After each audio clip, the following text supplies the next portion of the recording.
Les relations entre le Rwanda et le Royaume-Uni connaissent une nouvelle zone de turbulence.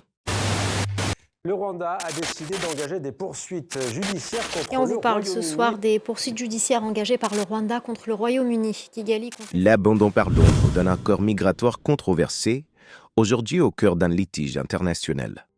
Dès son arrivée au pouvoir en juillet 2024, le Premier ministre britannique Keir Starmer a mis un terme à l'accord conclu avec le Rwanda sur l'accueil des migrants expulsés du Royaume-Uni. Le plan pour le Rwanda était mort et enterré avant même de commencer. Il n'a jamais été dissuasif. C'est presque le contraire parce que tout le monde a compris, en particulier les gangs qui dirigent ces opérations, que les chances d'aller au Rwanda étaient si minces, moins d'1%, que cela n'a jamais été dissuasif. Négocié en 2022 sous le gouvernement de Boris Johnson, l'accord prévoyait le transfert de migrants vers le Rwanda avec la promesse d'un hébergement et d'une nouvelle vie. Mais le dispositif n'a jamais été pleinement mis en œuvre. Le projet a surtout suscité une vive indignation sur le plan moral et juridique. La Cour suprême britannique l'a jugé illégal, estimant que le Rwanda ne constituait pas un pays sûr pour les demandeurs d'asile.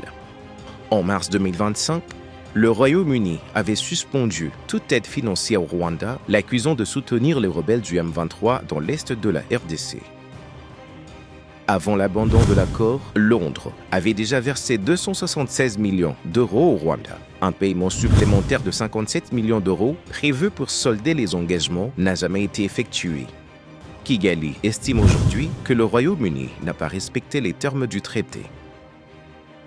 Interrogé à ce sujet, le président rwandais Paul Kagame a affirmé que cet argent sera utilisé seulement si les immigrés arrivent dans ce pays.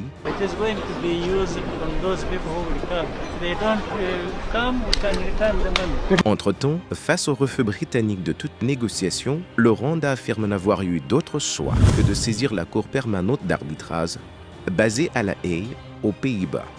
Les autorités rwandaises ont décliné toute interview renvoyant vers un communiqué officiel et la plainte déposée.